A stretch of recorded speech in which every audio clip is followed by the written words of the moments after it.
यकीन करना मुश्किल हो जाए। ये दोस्तों के बीच सुनाई गई एक आप बीती है, एक ऐसी कहानी जिसका कोई सीधा साधा जवाब नहीं है। जानते हैं, ये कहानी सुनाने वाले सरोज ने अपनी बात इन्हीं लाइनों से शुरू की थी।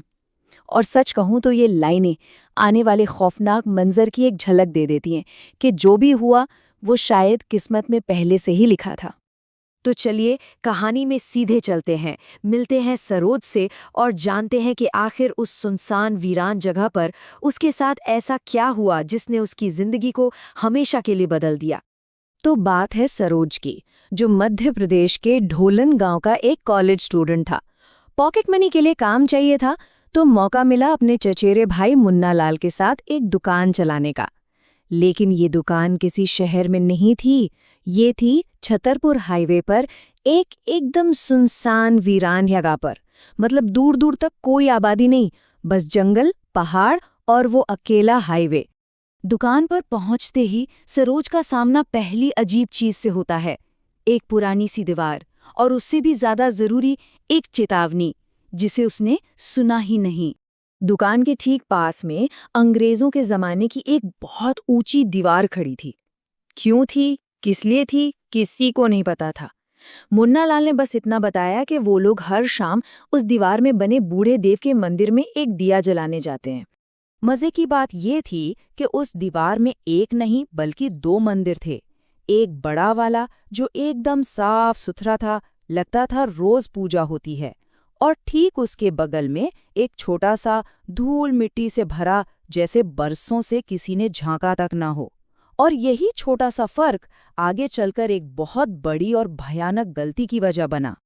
एक शाम मुन्ना लाल ने सरोज को दिया जलाने के लिए भेजा और जाते जाते कहा, अरे सुन, वो छोटे वाले मंदिर में दिया मत जलाना। लेकिन किस्मत को तो कुछ और ही मंजूर था। सरोज उस वक्त फोन पर बात कर रहा था और उसने ये बात ठीक से सुनी ही नहीं।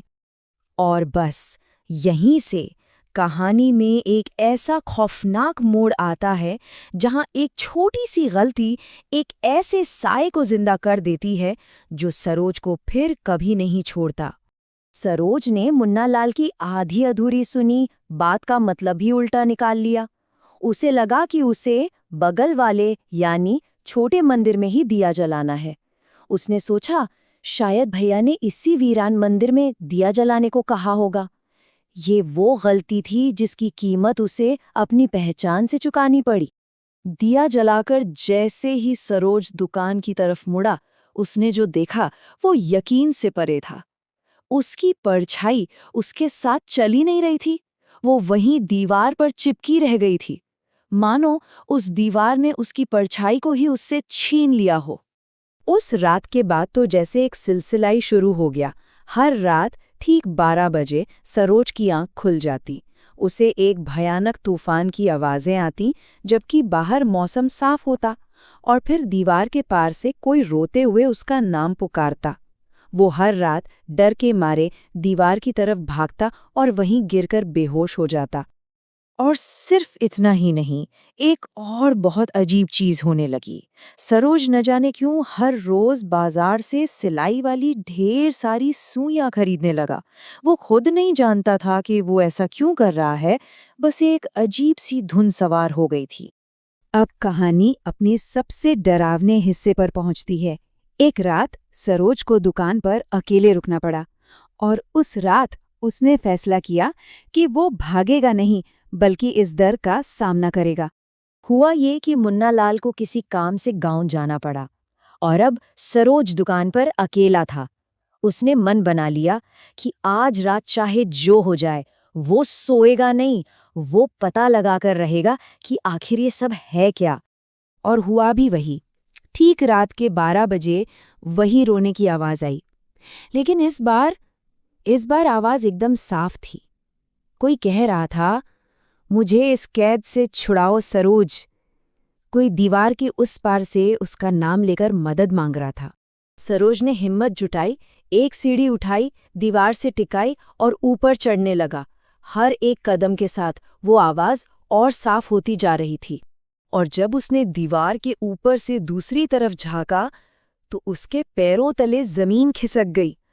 जो उसने देखा वो किसी के भी होश उड़ा सकता था। दीवार के उस पार एक चट्टान पर वो खुद, जी हाँ, उसका हमशक्ल जंजीरों में बंधा लगभग मरने की हालत में पड़ा था और उसके पूरे जिस्म पर वही सुइयां चुभी थी जो सरोज हर रोज खरीदता था। सरोज पूरी तरह घबरा गया था। वो फौरन सीढ़ी से नीचे उतरा और अपने हमशक्ल को आजाद किया। फिर उसने उस घायल हमशक्ल को सहारा देकर वापस सीढ़ी पर चढ़ाया। वो तो किसी तरह दूसरी तरफ उतर गया, लेकिन जैसे ही सरोज आखिरी सीढ़ी पर पहुंचा, उसका पैर फिसला और वो सीधा वापस उसी चट्टान वाली तरफ जा गिरा। इसके बाद जो हुआ वो इस कहानी को एक ऐसा रहस्य बना देता है जिसका जवाब आज तक किसी के पास नहीं। अगली सुबह जब सरोज की आँख खुली तो वो दुकान में अपने बिस्तर पर था, लेकिन उसके शरीर पर सुइयों के ढेरों निशान थे, ठीक वैसे ही जख्म जो उस हमशक्ल के शरीर पर थे। और उसे कुछ याद नहीं था। उसे ये भी याद नहीं था कि वो दीवार के इस पार आया कैसे, और दीवार के उस पार वो हमशक्ल गायब था। कहानी यहीं खत्म नहीं हुई। उस रात के बाद भी सरोज और मुन्ना लाल दोनों को अक्सर रात में उस रोते हुए हमशक्ल का साया नजर आने लगा। आखिरकार दोनों इतने डर गए कि उन्होंने वो दुकान हमेशा हमेशा के लिए छोड़ दी और वापस गांव लौट आए। जैसा कि सरोज ने खुद कहा था, ये मेरी आप बीती है, जरूरी नहीं इसके हर सवाल का जवाब मुझे पता हो। ये कोई मनगढ़ंत किस्सा नहीं है जिसका कोई सीधा साधा अंत हो। ये एक असल अनुभव है जिसके जवाब शायद खुद सरोज के पास भी नहीं है। और ये कहानी हमें एक बहुत ही डरावने सवाल के साथ छोड़ जाती है कि आखिर उस रात दीवार के इस पार कौन आया था और उस पार कौन छूट गया। क्या ये कहानी सुनाने वाला वाकई असली सरोज है या फिर वो हमशक्ल है जो अपनी कैद से आज़ाद हो गया? और असली सरोज, क्या वो आज भी उसी दीवार के उस पार फंसा हुआ है?